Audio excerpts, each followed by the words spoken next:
नमस्कार आप सभी को। आज के इस विशेष सेशन के अंतर्गत हम देखेंगे भारत के बायोस्फीयर रिजर्व के बारे में।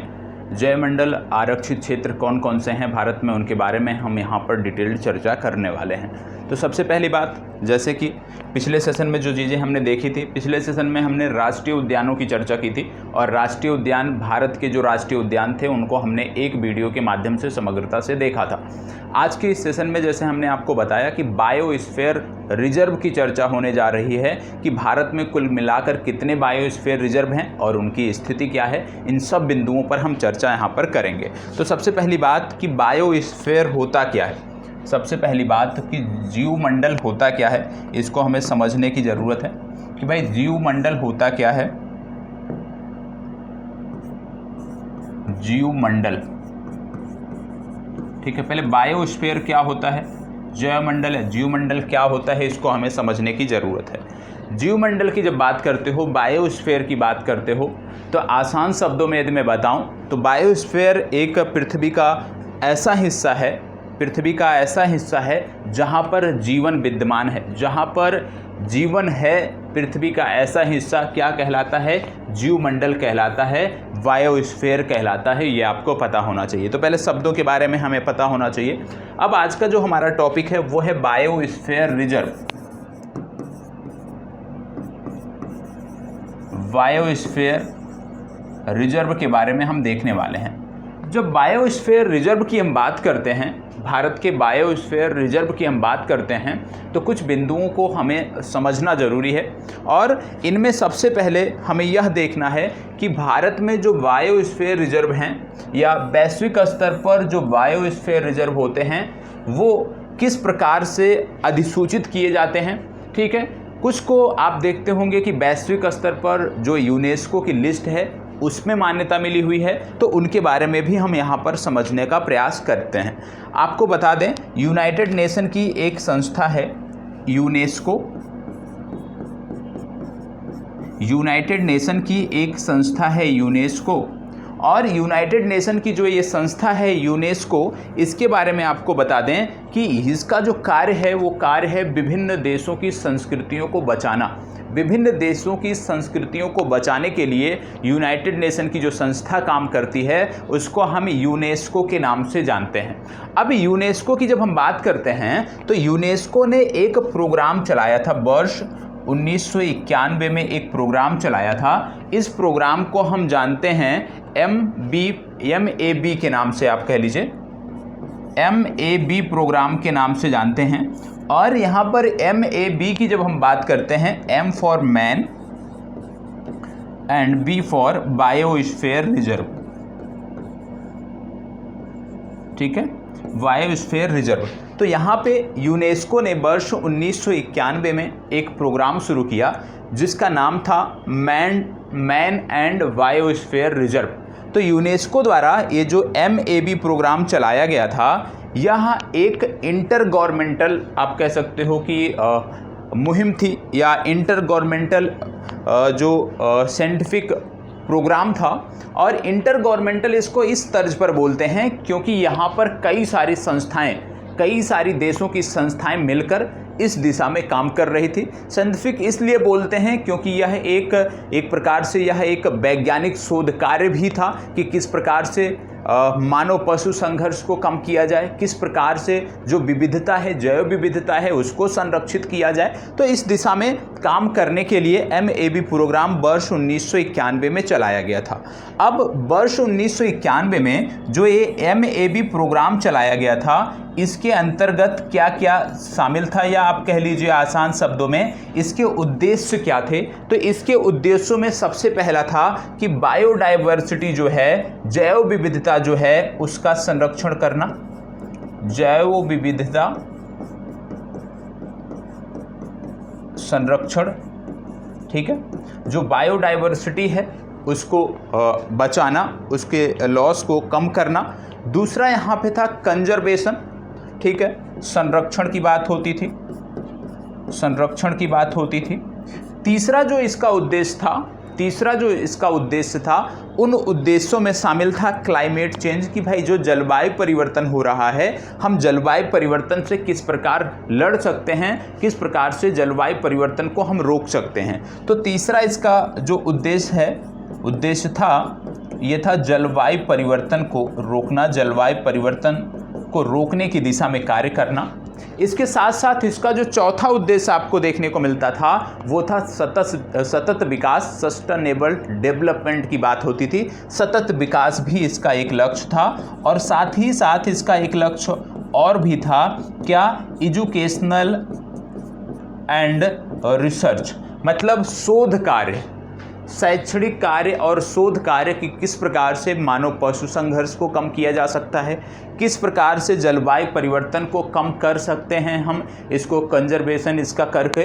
तो कहने का मतलब है कि जो मैन एंड बायोडाइवर्सिटी, ये जो प्रोग्राम चलाया गया था यूनेस्को द्वारा, इसका जो मुहिम था उसके बारे में हमने देखा। मैन एंड बायोस्फीयर जो प्रोग्राम चलाया गया था, इसके बारे में हमने देखा कि इसके उद्देश्य थे कि जैव विविधता जो लगातार समाप्त हो रही है उसको कम करना, उसको संरक्षित करना, जलवायु परिवर्तन को रोकने की दिशा में काम करना, सतत विकास के लिए काम करना, साथ ही साथ इन सब कारणों पे शोध करना कि आखिर ऐसा क्यों हो रहा है, जिससे उस दिशा में कदम उठाए जा सकें। तो यहाँ पे आपने समझा MAB प्रोग्राम के बारे में। और आपको बता दें, MAB प्रोग्राम के बारे में मैं यहाँ पर इसलिए बता रहा हूँ क्योंकि भारत में जो बायोस्फीयर रिजर्व आप देखते हो, इनकी संख्या देखने को मिलती है 18, और इन 18 बायोस्फीयर रिजर्व में से 12 बायोस्फीयर रिजर्व ऐसे हैं जो MAB प्रोग्राम का हिस्सा हैं।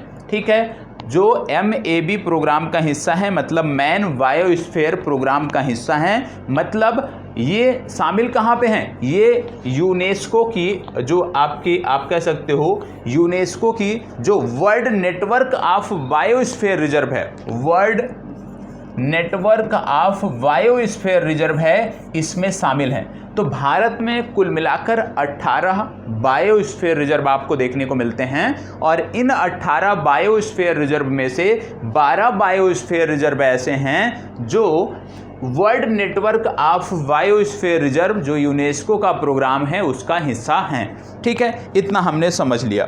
अब बात आती है कि भाई बायोस्फीयर रिजर्व 12 जो वर्ल्ड नेटवर्क का, वैश्विक नेटवर्क का जो हिस्सा हैं, और 6 नहीं हैं। ठीक है, तो 6 क्यों नहीं हैं? तो आपको बता दें, जब हम बायोस्फीयर रिजर्व की बात करते हैं तो बायोस्फीयर रिजर्व सबसे पहले संबंधित राज्य को घोषित करना होता है। किसी क्षेत्र को बायोस्फीयर रिजर्व के रूप में अधिसूचित करना होता है, और उसके बाद फिर यूनेस्को के समक्ष मान्यता के लिए कि भाई वर्ल्ड नेटवर्क में इसको शामिल किया जाए, उसके लिए आवेदन करना होता है। यदि यूनेस्को सहमति दे देती है तो वो बायोस्फीयर रिजर्व वर्ल्ड नेटवर्क का हिस्सा बन जाता है। यदि यूनेस्को सहमति नहीं देती है तो वो आप कह सकते हो अंतर्देशीय, ठीक है, या डोमेस्टिक जो बायोस्फीयर रिजर्व है उसके रूप में वो अधिसूचित रहता है, उसके रूप में वो रहता है। अब आइए एक एक करके हम देख लेते हैं। जैसे भारत की वर्तमान स्थिति के बारे में देख लेते हैं। ये तो हमने समझ लिया, इस प्रोग्राम के बारे में ये जानना जरूरी था। अब हम बात कर लेते हैं जो हमारी मौजूदा स्थिति है, भारत की जो मौजूदा स्थिति है उसके बारे में यदि हम बात करें तो यहाँ पे देखने को मिलता है, मौजूदा स्थिति के बारे में देखने को मिलता है कि टोटल हमारे 18 बायोस्फीयर रिजर्व हैं, और इन 18 में से 12 ऐसे हैं जो वर्ल्ड नेटवर्क का हिस्सा हैं, और 6 ऐसे हैं जो डोमेस्टिक हैं।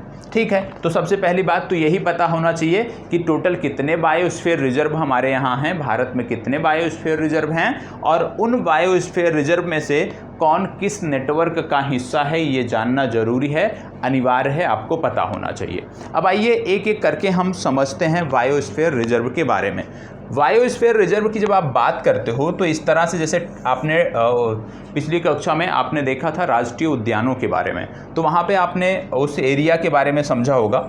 ये मैं आपको समझाने के लिए कि किस प्रकार से बायोस्फीयर रिजर्व का जो एरिया होता है उसके बारे में हम यहाँ पे बात कर रहे हैं। इस प्रकार का कुछ एरिया होता है और इनके अलग अलग नाम होते हैं। जैसे ये वाला जो क्षेत्र है इसको बोलते हैं कोर एरिया, कोर क्षेत्र। ठीक है। इसके बाद ये वाला जो एरिया आपको देखने को मिलता है इसको बोलते हैं बफर जोन या बफर क्षेत्र, ठीक है।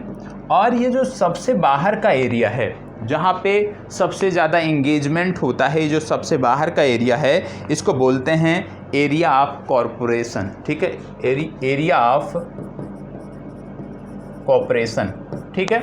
ये सबसे बाहर का क्षेत्र होता है। अब यहाँ पे समझना है, जब हम बात करते हैं कोर क्षेत्र की, क्योंकि बायोस्फीयर रिजर्व हम पढ़ रहे हैं और बायोस्फीयर रिजर्व में आप देखोगे कि नेशनल पार्क भी शामिल होते हैं, वाइल्ड लाइफ सेंचुरीज भी शामिल होते हैं, टाइगर रिजर्व भी यहाँ पर देखने को मिलते हैं और अन्य हाथी रिजर्व भी, एलिफेंट रिजर्व भी आपको देखने को मिलते हैं। तो यहाँ पर ये समझना बहुत ज़रूरी है कि मान लीजिए ये कोई बायोस्फीयर रिजर्व है तो यहाँ पे टाइगर रिजर्व कहाँ पे होगा और वाइल्ड लाइफ सेंचुरी यहाँ पर आपको कहाँ पर देखने को मिलेगी। जब हम बात करते हैं टाइगर रिजर्व की, उससे पहले कुछ एरिया को समझ लेते हैं। जैसे जो कोर क्षेत्र होते हैं, आप सब जानते हैं, आपने पढ़ा होगा कि कोर क्षेत्र में किसी भी प्रकार की गतिविधि की अनुमति नहीं होती है, पूरी तरह से ये रिस्ट्रिक्टेड एरिया होता है और इस कोर क्षेत्र में कोई भी पर्यटन की भी गतिविधि नहीं होती है। सिर्फ और सिर्फ वन विभाग के कर्मी जो उससे जुड़े हुए उनके दैनिक कार्य होते हैं उसके लिए जा सकते हैं, बाकी अन्य सभी के लिए ये प्रतिबंधित होता है। दूसरी बात हम करते हैं बफर क्षेत्र की या बफर जोन की। बफर जोन की जब हम बात करते हैं तो बफर जोन एक ऐसा क्षेत्र होता है जहां पर सीमित मात्रा में पर्यटन की भी अनुमति होती है, जहां पर सीमित मात्रा में जो जंगल से जुड़े हुए उत्पाद हैं उनको कलेक्ट करने की अनुमति होती है, जहां पर सीमित मात्रा में पशु चराई की अनुमति होती है। तो कहने का मतलब है कि जो बफर जोन होता है वहां पर कुछ ढील दी जाती है, कुछ सुविधाएं आपको मिलती हैं, साथ ही साथ पर्यटन, सीमित मात्रा में पर्यटन की भी यहाँ पे अनुमति होती है, ये आपको समझना है। तो ये तो हो गया बफर जोन की बात, लेकिन यहाँ पर भी आपको अनुमति लेनी पड़ती है।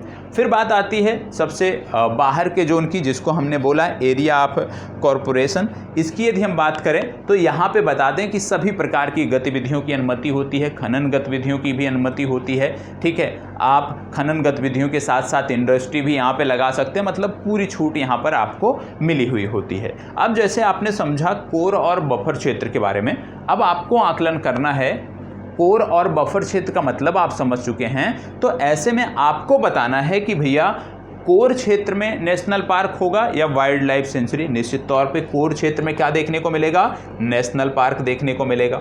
बफर क्षेत्र में क्या देखने को मिलेगा, बफर क्षेत्र में आपको वाइल्ड लाइफ सेंचुरी देखने को मिलेगी। वन्य जीव अभ्यारण्य आपको कहाँ देखने को मिलेंगे, वन्य जीव अभ्यारण्य आपको देखने को मिलेंगे बफर क्षेत्र में। तो ये दोनों चीज़ें आपने समझ लिया, क्योंकि अभी आगे जब हम एक एक करके पढ़ेंगे तो वहाँ पर दोनों संदर्भों में बात होगी और वहाँ पर ये आपको जानना जरूरी है।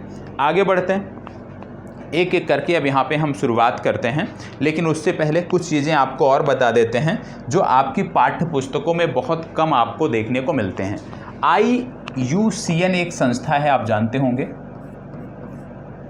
International union for conservation of nature. IUCN जो संस्था है उसके द्वारा भी कुछ क्षेत्रों को, जैसे कोर क्षेत्र को किस कैटेगरी में रखा जाता है या बफर क्षेत्र को किस कैटेगरी में रखा जाता है, यह भी आपका जानना जरूरी है। यहाँ पे आपको बता दें कि यदि हम कोर क्षेत्र की बात करें, IUCN के अनुसार यदि हम कोर क्षेत्र की बात करें तो IUCN के अनुसार कोर क्षेत्र जो है वो IUCN की कैटेगरी 2 एरिया के अंतर्गत आता है। किस एरिया के अंतर्गत आता है, कैटेगरी 2 एरिया के अंतर्गत आता है। कौन सा, कोर क्षेत्र IUCN की कैटेगरी 2 एरिया के अंतर्गत आता है।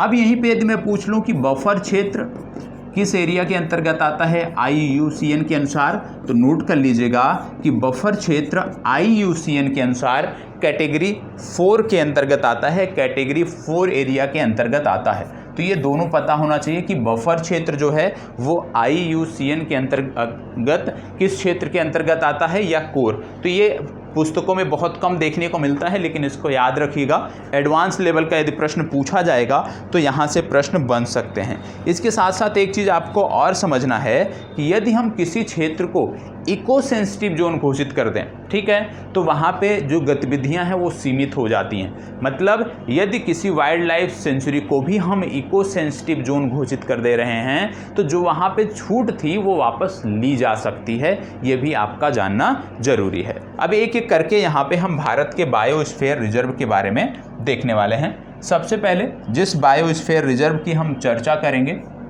सबसे पहला जो चर्चा हम करने जा रहे हैं वो है नीलगिरी बायोस्फीयर रिजर्व। क्या नाम है? नीलगिरी बायोस्फीयर रिजर्व, ठीक है। नीलगिरी बायोस्फीयर रिजर्व की हम चर्चा करने जा रहे हैं। नीलगिरी बायोस्फीयर रिजर्व की यदि हम बात करें तो आपको बता दें यह 3 राज्यों में विस्तारित है। कौन कौन से? तमिलनाडु, केरल और कर्नाटक। तो किन राज्यों में विस्तारित है? तमिलनाडु, केरल और कर्नाटक, इन 3 राज्यों में इसका विस्तार आपको देखने को मिलता है। इन 3 राज्यों में विस्तार देखने को मिलता है, ये आपको पता होना चाहिए। साथ ही साथ इसकी स्थापना की यदि हम बात करें तो वर्ष 1986 में इसकी स्थापना की गई थी, ठीक है। हालांकि ये जानना जरूरी नहीं है। एरिया भी यदि आपको नोट करना है नोट कर सकते हो, हालांकि परीक्षा में पूछा नहीं जाएगा। 5520 वर्ग किलोमीटर का एरिया है। कितना है? 5520 वर्ग किलोमीटर के एरिया में इसका विस्तार देखने को मिलता है। हालांकि ये पूछा नहीं जाएगा, बार बार कह रहा हूँ, सिर्फ नाम और संबंधित राज्य का नाम आपको पता होना चाहिए। और नीलगिरी बायोस्फीयर रिजर्व की जब हम बात करते हैं, भारत का पहला बायोस्फीयर रिजर्व था। और आपको यह भी बता दें कि world network of biosphere reserve में ये शामिल है, यह भी जानकारी आपको होनी चाहिए। नीलगिरी आप जानते हैं इसको ब्लू माउंटेन के नाम से भी जाना जाता है, यह भी आपको पता होना चाहिए। और यह पश्चिमी घाट का हिस्सा है। किसका हिस्सा है ये पश्चिमी घाट का हिस्सा है, ये आपको पता होना चाहिए। और जब हमने कहा पश्चिमी घाट का हिस्सा है, आपको पता होगा कि पूरा का पूरा जो पश्चिमी घाट है उसको वर्ष 2012 में वर्ल्ड हेरिटेज साइट घोषित किया गया था। क्या घोषित किया गया था? 2012 में वर्ल्ड हेरिटेज साइट का इसको दर्जा मिला है, पूरे के पूरे पश्चिमी घाट को, ठीक है। और नीलगिरी पश्चिमी घाट का ही हिस्सा है, ये आप कह सकते हो, ठीक है। यहाँ पे पाया क्या जाता है? यहाँ पे प्रमुख रूप से आपको नीलगिरी ताहर देखने को मिलता है। नीलगिरी ताहर आपको देखने को मिलता है, ठीक है। और नीलगिरी ताहर के साथ साथ यहाँ पे बंदरों की भी कई प्रजाति देखने को मिलती है, जिनमें से एक है लायन टेल्ड मकाकू, ठीक है। ये भी आपको पता होना चाहिए। अब इसमें कुछ चीज़ें और हैं जो आपको जानना है। जैसे हमने बताया कि जो बायोस्फीयर रिजर्व होते हैं उसमें कई सारे नेशनल पार्क शामिल होते हैं, कई सारी वन्य जीव अभ्यारण्य शामिल होते हैं। इसमें यदि मैं बात करूं तो इसमें सबसे पहले शांत घाटी नेशनल पार्क आपको देखने को मिलेगा। दूसरा यहाँ पे जो देखने को मिलेगा शांत घाटी नेशनल पार्क के बाद Wayanad wild life sanctuary, Wayanad wild life sanctuary. तीसरा यहाँ पे जो आपको देखने को मिलेगा वो है Aralam wildlife sanctuary, Aralam wildlife sanctuary. और ये तीनों के तीनों किस राज्य से संबंधित हैं? ये तीनों के तीनों केरल से संबंधित हैं। इसके बाद जब आप आगे बढ़ते हो तो तमिलनाडु की बात आती है। तमिलनाडु में यदि मैं बात करूं तो तमिलनाडु का मुकुर्थी राष्ट्रीय उद्यान, मुकुर्थी राष्ट्रीय उद्यान जो है वो इसी में शामिल है, ठीक है। मुकुर्थी राष्ट्रीय उद्यान के बाद यहाँ पे कई सारे वन्यजीव अभ्यारण्य हैं, जैसे मुदुमुलाई टाइगर रिजर्व भी इसी में आता है। मुदुमुलाई टाइगर रिजर्व भी इसी का हिस्सा है। तीसरा यदि मैं बात करूं यहाँ पे तो सत्यमंगलम टाइगर रिजर्व आपने सुना होगा, सत्यमंगलम टाइगर रिजर्व वो भी इसका हिस्सा है। और ये संबंधित कहाँ से हैं? ये तीनों संबंधित हैं तमिलनाडु से, ठीक है। हमने देखा कि इसका विस्तार तमिलनाडु, केरल और कर्नाटक में है। तो कर्नाटक का क्या कोई इसमें शामिल है? जी हाँ, कर्नाटक में आपको देखने को मिलता है Bandipur tiger reserve, Bandipur tiger reserve. और बांदीपुर टाइगर रिजर्व के साथ साथ कर्नाटक का नागरहोले टाइगर रिजर्व भी इसमें शामिल है। ठीक है, कौन सा? Nagarhole tiger reserve. ये कहाँ से संबंधित हैं? ये कर्नाटक से संबंधित हैं। तो आपने देखा कि नीलगिरी बायोस्फीयर रिजर्व में कुल मिलाकर 8 नेशनल पार्क और वन्य जीव अभयारण्य इसके अंतर्गत आते हैं। ये तो बात हो गई नीलगिरी की। ठीक है, अब बढ़ते हैं आगे और देखते हैं अगला। चलिए, अब हम बात करेंगे नंदा देवी की। किसकी बात करेंगे? नंदा देवी की बात करेंगे। दूसरा जो आपको देखने को मिलता है वो है Nanda Devi biosphere reserve. Nanda Devi biosphere reserve की बात आती है। सबसे महत्वपूर्ण प्रश्न जो पूछा जाता है कि संबंधित बायोस्फीयर रिजर्व किस राज्य में है, तो आपको बता दें इसकी स्थापना वर्ष 1988 में हुई थी और ये आपको उत्तराखंड राज्य में देखने को मिलता है। कहाँ पर देखने को मिलता है? उत्तराखंड राज्य में ये देखने को मिलता है। वर्ष 1988 में इसकी स्थापना हुई थी। क्षेत्र की बात करें 5860, याद रखिएगा 5860.59 स्क्वायर किलोमीटर की एरिया में विस्थापित है। इसको याद रखने की आवश्यकता नहीं है, क्षेत्र याद रखने की स्थापना यहाँ पे आवश्यकता नहीं है। हिमालयन मस्क डियर हो गया, हिमालयन ताहर हो गया। हिमालयन ताहर के साथ साथ यहाँ पे आपको लेपर्ड भी देखने को मिलता है। ठीक है, स्नो लेपर्ड भी देखने को मिलता है। और नंदा देवी की जब बात करते हैं तो आपको पता होगा नंदा देवी भारत की दूसरी सबसे ऊंची चोटी है और वैश्विक स्तर पे यदि हम बात करें तो इसका स्थान 23वां है। मतलब विश्व की 23वीं सबसे ऊंची जो चोटी है वो है नंदा देवी। यह भी आपको पता होना चाहिए। ठीक है, यह भी world network of biosphere reserve में शामिल है, ये भी आपको याद रखना है। अब इसमें सम्मिलित कौन कौन से हैं, तो इसमें याद रखिएगा पहला जो इसके अंतर्गत आता है वो आता है नंदा देवी नेशनल पार्क, और दूसरा नेशनल पार्क जो इसके अंतर्गत आता है वो है फूलों की घाटी नेशनल पार्क। फूलों की घाटी नेशनल पार्क, 2 नेशनल पार्क इसके अंतर्गत आते हैं। ठीक है, चलिए बढ़ते हैं आगे और देखते हैं अगला। तीसरा अब यहाँ पे हम देखने वाले हैं, तीसरा है नोकरेक बायोस्फीयर रिजर्व। ठीक है, नोकरेक बायोस्फीयर रिजर्व की बात हो रही है। आपको बता दें कि ये संबंधित कहाँ से है? ये संबंधित है गारो हिल्स से। ठीक है, गारो हिल्स कहाँ पे देखने को मिलते हैं? गारो हिल्स आपको मेघालय में देखने को मिलते हैं। तो इसका संबंध कहाँ से है? इसका संबंध है मेघालय राज्य से। तो नोकरेक बायोस्फीयर रिजर्व का संबंध कहाँ से है? इसका संबंध है गारो हिल्स मेघालय से, ये आपको पता होना चाहिए। इसके बाद यदि हम बात करें तो आपको बता दें नोकरेक की बात जब हम करते हैं तो नोकरेक जो है ये पश्चिमी गारो हिल्स की सबसे ऊंची चोटी है। ये भी आपको याद रखना है, पश्चिमी गारो हिल्स की सबसे ऊंची चोटी है। विशेष रूप से जानवरों में बात करें तो रेड पांडा यहाँ पे पाया जाता है, जो आपको पता होना चाहिए। और यहाँ पर होलॉक गिब्बन भी पाया जाता है। होलॉक गिब्बन यह भी पाया जाता है, हालांकि ये आपसे पूछा नहीं जाएगा तो इस पर फोकस नहीं करना है। ठीक है, अब इसमें कुछ चीज़ें इसमें और आपको बता दूं तो इसमें याद रखिएगा कि इसमें सिर्फ और सिर्फ एक नेशनल पार्क आता है जिसका नाम है Nokrek national park. Nokrek national park इसके अंतर्गत आता है। अब बढ़ते हैं आगे और देखते हैं अगला। ठीक है, नोकरेक आपका हो गया। इसके बाद हम बढ़ते हैं ग्रेट निकोबार बायोस्फीयर रिजर्व। इसकी हम बात करेंगे ग्रेट निकोबार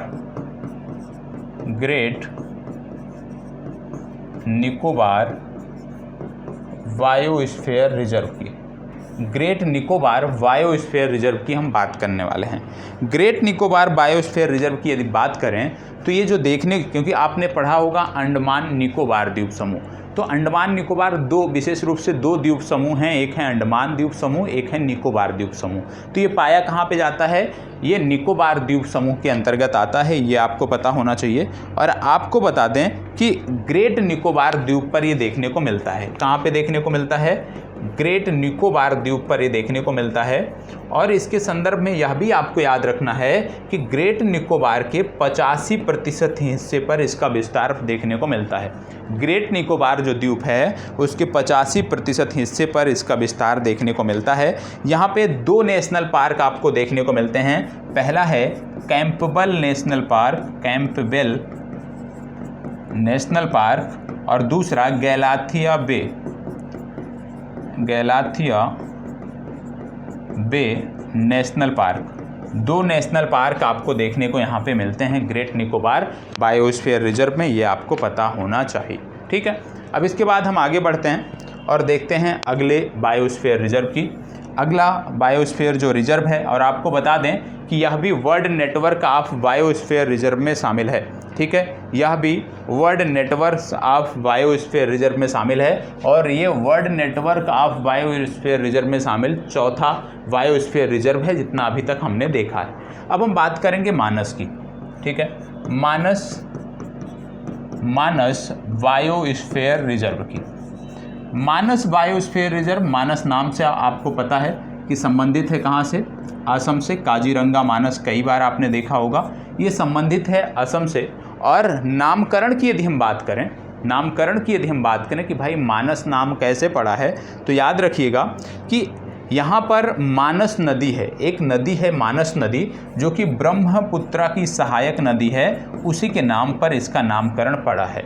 मानस टाइगर रिजर्व भी है, मानस राष्ट्रीय उद्यान भी है। और जब हम बात करते हैं कि भाई मानस बायोस्फीयर रिजर्व के अंतर्गत कौन कौन से वाइल्ड लाइफ सेंचुरी या वन्य जीव अभ्यारण्य आते हैं, तो यहाँ पे सबसे पहले आपको जो देखने को मिलता है वो देखने को मिलता है मानस नेशनल पार्क। इसके अंतर्गत आता है मानस नेशनल पार्क, और यहाँ पे विशेष रूप से गोल्डन लंगूर पाए जाते हैं। इस एरिया में गोल्डन लंगूर पाए जाते हैं, और गोल्डन लंगूर आप जानते हैं लगातार चर्चा में रहता है। और जब गोल्डन लंगूर की बात करते हैं तो एक वाइल्ड लाइफ सेंचुरी आपको याद आना चाहिए, यदि आप नोट्स पलटोगे, Chakrashila wildlife century.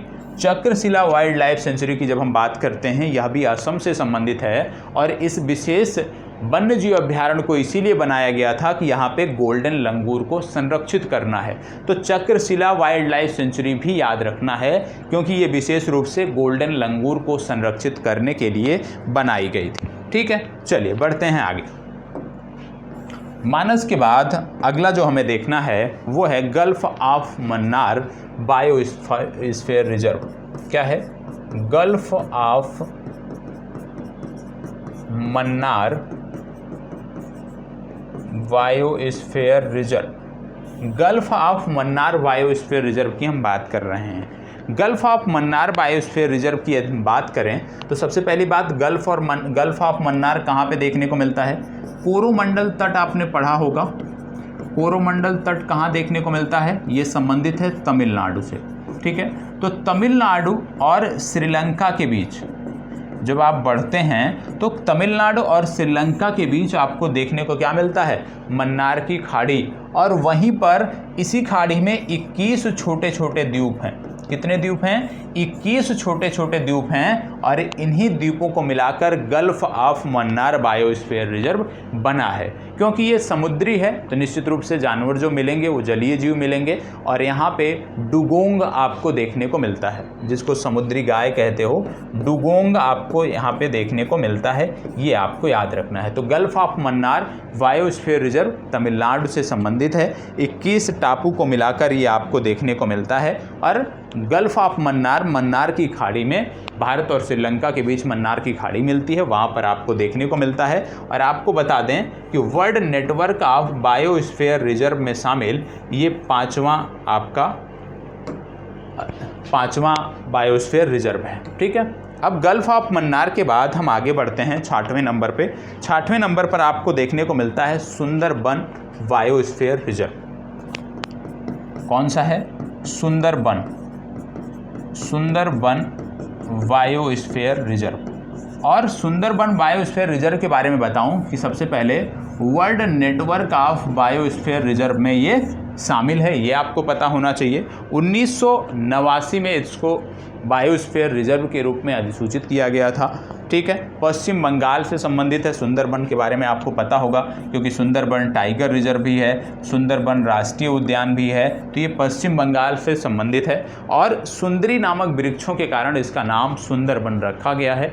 Mangrove की बाहुलता वाला यह क्षेत्र है। और यहाँ पे यदि हम बात करें तो यहाँ पे इसके अंतर्गत 3 वाइल्ड लाइफ सेंचुरी प्रमुखता से आपको देखने को मिलते हैं। कौन कौन से? Haliday wild life sanctuary, Haliday wild life sanctuary के बाद Lothian island wild life sanctuary, और तीसरा जो देखने को मिलता है वह है सजनाखली वाइल्ड लाइफ सेंचुरी। तो इसके अंतर्गत सुंदरबन बायोस्फीयर रिजर्व के अंतर्गत 3 वन्यजीव अभ्यारण्य आपको देखने को मिलते हैं। Haliday wild life sanctuary, Lothian island wild life sanctuary और तीसरा सजनाखली वाइल्ड लाइफ सेंचुरी। 3 वन्यजीव अभ्यारण्य आपको इसके अंतर्गत देखने को मिलते हैं। और आपको बता दें कि ये 6वां बायोस्फीयर रिजर्व है जिसको world network of biosphere reserve में भारत से शामिल किया गया है। ठीक है, चलिए आगे बढ़ते हैं। सुंदरबन के बाद देख लेते हैं अगला। सुंदरबन के बाद अगला जो हमें देखना है वो आता है सिमरीपल बायोस्फीयर रिजर्व। ठीक है, Simri biosphere reserve, Similipal biosphere reserve की अब हम यहाँ पे बात करने वाले हैं। सबसे पहली बात, जब सिमरीपल की बात आ रही है, इसके नामकरण की बात आती है, तो आपको बता दें एक वृक्ष है जिसको बोलते हैं बोमबैक्स, ये याद रखिएगा। एक वृक्ष है जिसको बोलते हैं बोमबैक्स सीबा। और बोमबैक्स सीबा ये जो वृक्ष है, विशेष रूप से इसमें रेड कलर के फूल आपको देखने को मिलते हैं और सिल्क कॉटन के नाम पर इसको जाना जाता है और इसी के नाम पर ये सिमरीपल बायोस्फीयर रिजर्व रखा गया है। सिमरीपल बायोस्फीयर रिजर्व के अंतर्गत सबसे पहले सिमरीपल राष्ट्रीय उद्यान आता है, सिमरीपल नेशनल पार्क आपको देखने को मिलता है। सिमरीपल नेशनल पार्क के साथ साथ यहाँ पे हडगढ़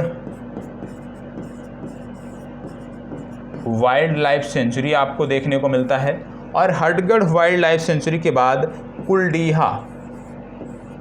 कुलडीहा वाइल्ड लाइफ सेंचुरी देखने को मिलता है। तो सिमरीपल राष्ट्रीय उद्यान, हडगढ़ वाइल्ड लाइफ सेंचुरी और कुलडीहा वाइल्ड लाइफ सेंचुरी आपको देखने को मिलता है। ये आपको पता होना चाहिए किसके अंतर्गत? सिमरीपल के अंतर्गत। ये आता कहाँ पे है, किस राज्य में आता है? तो सिमरीपल संबंधित है ओडिशा राज्य से। ठीक है, ओडिशा राज्य से ये संबंधित है, ये आपको पता होना चाहिए। ठीक है, तो कौन कौन से आते हैं ये आपको पता होना चाहिए। यहाँ पे 2 वाटरफॉल भी आते हैं, एक का नाम है जोरंडा, इसको नोट कर लीजिएगा, जोरंडा नामक एक वाटरफॉल यहाँ पे आता है। दूसरा आता है बरेही पानी, ये 2 आपको देखने को मिलते हैं यहाँ पे वाटरफॉल भी। ठीक है, चलिए बढ़ते हैं आगे और देखते हैं अगला। सिमरीपल की बात करें तो याद रखिएगा यह भी world network of biosphere reserve में शामिल है और ये world network of biosphere reserve में शामिल 7वां आपका बायोस्फीयर रिजर्व है। इसके बाद आता है Pachmarhi biosphere reserve, Pachmarhi biosphere reserve, Pachmarhi biosphere reserve इसके बाद आता है। और आपको बता दें world network of biosphere reserve में शामिल ये 8वां बायोस्फीयर रिजर्व है।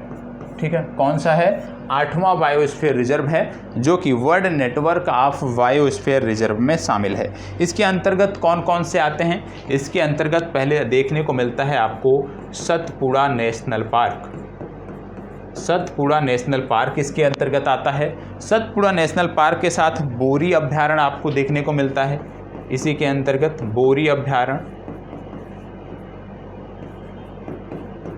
ठीक है, बोरी अभ्यारण्य के साथ और क्या देखने को मिलता है? पंचमढ़ी अभ्यारण्य, पंचमढ़ी अभ्यारण्य।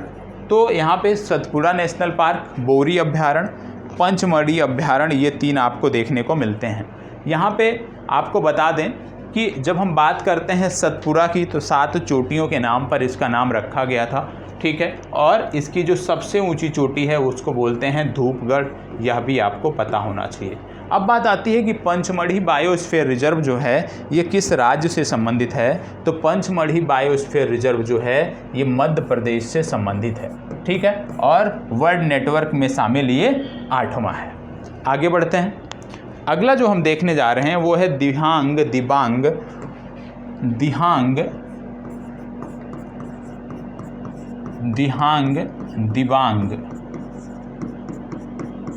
Biosphere reserve. दिहांग दिबांग बायोस्फीयर रिजर्व की हम बात करने वाले हैं। आपको बता दें इसके अंतर्गत जो आते हैं वहाँ पे आपको देखने को मिलता है मॉलिंग नेशनल पार्क। कौन सा? मॉलिंग नेशनल पार्क देखने को मिलता है। और मॉलिंग नेशनल पार्क के साथ साथ यहाँ पे दिबांग वाइल्ड लाइफ सेंचुरी भी देखने को मिलती है। क्या देखने को मिलती है? Dibang wild life sanctuary. तो दिबांग वाइल्ड लाइफ सेंचुरी और मॉलिंग नेशनल पार्क आपको दिबांग बायोस्फीयर रिजर्व के अंतर्गत देखने को मिलता है। वर्ष 1998 में इसकी स्थापना हुई थी और इसका संबंध है अरुणाचल प्रदेश से, ठीक है। तो ये आपको पता होना चाहिए कहाँ से संबंधित है, ये अरुणाचल प्रदेश से संबंधित है। यहाँ पे मस्क डियर, रेड पांडा और जो ऐसे जानवर जो ऊंचाइयों पर पाए जाते हैं वो आपको यहाँ पे देखने को मिलते हैं। क्या ये world network of biosphere reserve में शामिल है? नहीं, ये world network of biosphere reserve में शामिल नहीं है, ठीक है। दिहांग दिबांग के बाद जो अगला आपका आता है वो आता है डिब्रू सखोवा बायोस्फीयर रिजर्व, ठीक है। Dibru Saikhowa biosphere reserve. Dibru Saikhowa biosphere reserve की जब हम बात करते हैं, यदि पिछला सेशन आपका ये तैयार होगा तो आपको याद आ रहा होगा कि हमने आपको डिब्रू सखोवा नेशनल पार्क भी बोला था, डिब्रू सखोवा नेशनल पार्क भी बताया था। और हमने यह भी बताया था कि डिब्रू सखोवा जो नेशनल पार्क है ये आपको देखने को मिलता है असम में। कब बताया था? जब हमने काजीरंगा, मानस, नामेरी, ओरंग, डिब्रू सखोवा की चर्चा की थी, तब आपको याद रखना था इस चीज़ को। तो ये कहाँ पे देखने को मिलता है डिब्रू सखोवा? ये असम से संबंधित है और इसके अंतर्गत एक नेशनल पार्क आता है जिसका नाम है डिब्रू सखोवा नेशनल पार्क। 3 नदियाँ इसमें बहती हैं। कौन कौन सी? ब्रह्मपुत्रा, लोहित और डिब्रू, 3 नदियाँ यहाँ पर आपको देखने को मिलती हैं। तो ये संबंधित कहाँ से हो गया? ये संबंधित हो गया असम से। आगे बढ़ते हैं। क्या ये world network of biosphere reserve में शामिल है? नहीं। आगे बढ़ते हैं और अगला बात कर लेते हैं हम कंचनजंगा की। कंचनजंगा की बात करेंगे। Kanchenjunga biosphere reserve. Kanchenjunga biosphere reserve की बात करें तो सबसे पहली बात कंचनजंगा शब्द से याद आना चाहिए कि भारत की सबसे ऊंची चोटी है और इसका संबंध सिक्किम से है। तो ये कहाँ से संबंधित है? किस राज्य से? सिक्किम राज्य से संबंधित है। और यहाँ पर आपको कंचनजंगा नेशनल पार्क देखने को मिलता है। कौन सा नेशनल पार्क इसके अंतर्गत आता है? कंचनजंगा नेशनल पार्क इसके अंतर आपको देखने को मिलता है, ठीक है। और यहाँ पर एक मोनेस्ट्री भी देखने को मिलती है जिसका नाम है थोलुंग, ठीक है। थोलुंग मोनेस्ट्री जो है वो कंचनजंगा बायोस्फीयर रिजर्व के बफर जोन में देखने को मिलती है और ये प्रमुख मोनेस्ट्री है, यह भी आपको याद रखना है क्योंकि सिक्किम में बौद्ध धर्म को मानने वाले लोग, बौद्ध धर्म के अनुयायी बहुतायत संख्या में देखने को मिलते हैं। क्या ये world network of biosphere reserve में शामिल है? जी हाँ, ये शामिल है। अगला आता है Kutch biosphere reserve. Kutch biosphere reserve,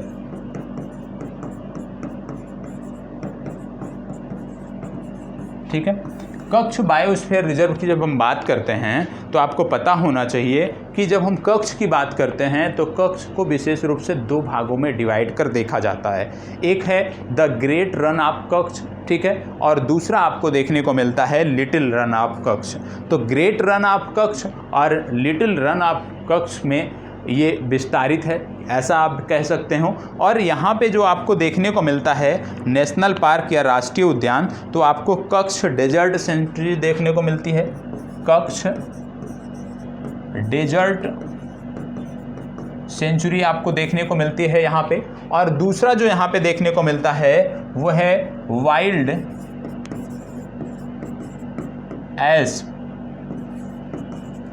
century, ठीक है, वाइल्ड एस सेंचुरी, ठीक है, जो जंगली गधों की सेंचुरी है या वन्यजीव अभ्यारण्य है। और कच्छ डेजर्ट सेंचुरी, ये दो आपको देखने को मिलते हैं कहाँ पे, कच्छ बायोस्फीयर रिजर्व के अंतर्गत। और इसी बायोस्फीयर रिजर्व के अंतर्गत एक घास का मैदान भी देखने को मिलता है जिसका नाम है बन्नी घास के मैदान, यह भी आपको याद रखने हैं, ठीक है।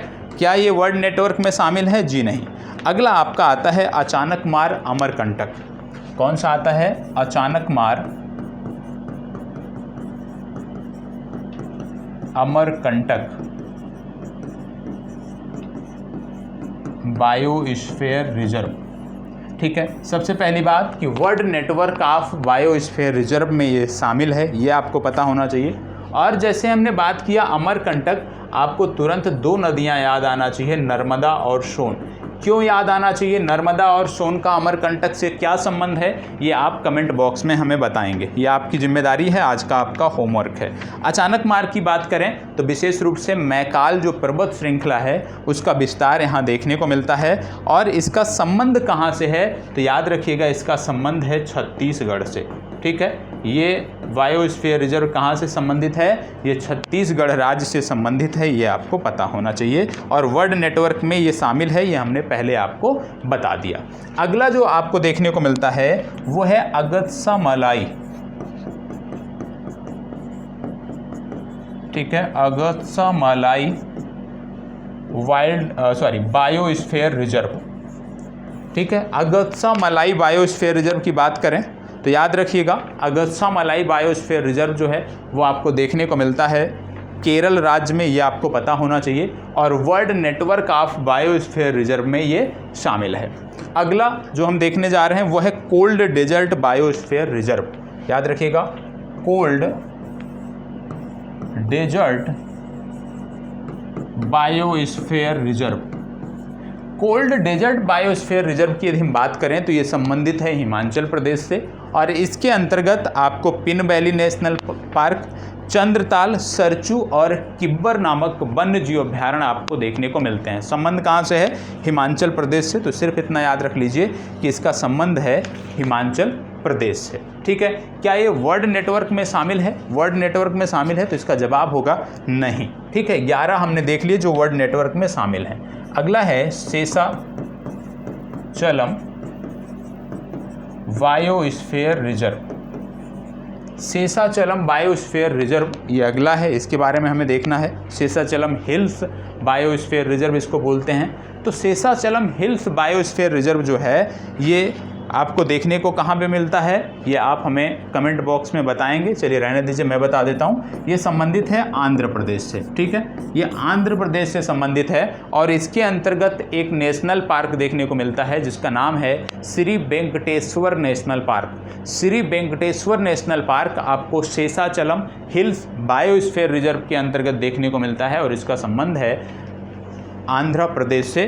क्या ये उसमें शामिल है world network of biosphere reserve? नहीं, ये भी world network of biosphere reserve में शामिल नहीं है।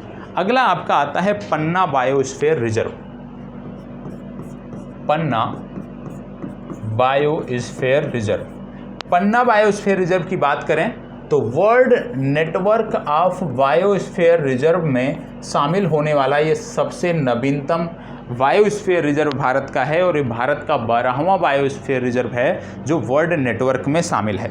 इसके अंतर्गत आपको पन्ना नेशनल पार्क आपको देखने को मिलता है, पन्ना नेशनल पार्क देखने को मिलता है, ठीक है। केन घड़ियाल वाइल्ड लाइफ सेंचुरी आपको देखने को मिलती है। तो पन्ना नेशनल पार्क, केन घड़ियाल वाइल्ड लाइफ सेंचुरी और विंध्यन जो पर्वतमाला है उसका विस्तार भी यहाँ पे देखने को मिलता है। भारत की गोंड ट्राइब जो है वो इस रीजन में पाई जाती है, यह भी आपको पता होना चाहिए। और जब हम पन्ना की बात कर रहे हैं तो पन्ना का संबंध कहाँ से होगा? इसका संबंध है मध्य प्रदेश से। तो ये भारत के कुल 18 बायोस्फीयर रिजर्व थे। और इन बायोस्फीयर रिजर्व में से मैंने सिर्फ आपको एक छोटा सा होमवर्क दिया है, आपसे होमवर्क में मैंने अभी पूछा था कि नर्मदा और सोन जो नदियां हैं इनका संबंध अमरकंटक से क्या है, ये हमें आप कमेंट बॉक्स में अवगत कराओगे, कमेंट बॉक्स में इसके बारे में आप हमें जानकारी दोगे। तो आज का सेशन यहीं पे समाप्त होता है। भारत के सभी बायोस्फीयर रिजर्व को हमने देख लिया। अब आइए एक बार इन्हीं चीज़ों को हम मैप पर देख लेते हैं तो चीज़ें हमारी क्लियर हो जाएंगी। आइए मैप पर एक बार देख लेते हैं। देखो मैप पे क्या है ना कि बहुत कंजेस्टेड हो जाता है और चीज़ें दिखाई नहीं उतने अच्छे से पड़ती हैं, ठीक है, या तो हम अलग अलग करें। अब जैसे यहाँ पे आपको देखने को मिल रहा होगा, पहला cold desert Himachal Pradesh, Nanda Devi Uttarakhand, Kutch Gujarat, Kanchenjunga Sikkim, Manas Dibru Saikhowa Assam, Dehang Dibang Arunachal Pradesh, Nokrek Meghalaya, Sundarban Paschim Bangal, Similipal Orissa, Seshachalam Andhra Pradesh, gulf of Mannar Tamil Nadu, great Nicobar Andaman Nicobar द्वीप समूह, अगत्सा मलाई तमिलनाडु और केरला, नीलगिरी कर्नाटका, अचानकमार और अमरकंटक छत्तीसगढ़ मध्य प्रदेश और पंचामढ़ी और पन्ना मध्य प्रदेश से संबंधित हैं। ये आपका मैप है जिसके माध्यम से आप भारत के बायोस्फीयर रिजर्व को आप देख सकते हैं कि भारत में बायोस्फीयर रिजर्व का जो विस्तार है वो कहाँ कहाँ आपको देखने को मिलता है, किस किस राज्य में देखने को मिलता है। यह मैप है, इस मैप से भी आप देख सकते हैं, लेकिन मैं कहूँगा एक प्लेन मैप लीजिए और उस प्लेन मैप पर स्वयं से इन चीज़ों को मेंशन करिए, तब जाके आपकी तैयारी बेहतर होगी। तो आज का जो सेशन है वो यहीं पे समाप्त होता है। फिर मिलते हैं नेक्स्ट सेशन में और फिर से नए सेशन में जब हम मिलेंगे तो वहाँ पर कुछ अच्छी चीज़ें और भी देखेंगे। जिस तरह से अभी राष्ट्रीय उद्यान और बायोस्फीयर रिजर्व समाप्त किया, हो सकता है आगे वन्यजीव अभ्यारण्य या टाइगर रिजर्व की हम बात करें। धन्यवाद, बहुत बहुत आभार। कैसा लगा ज़रूर बताइएगा।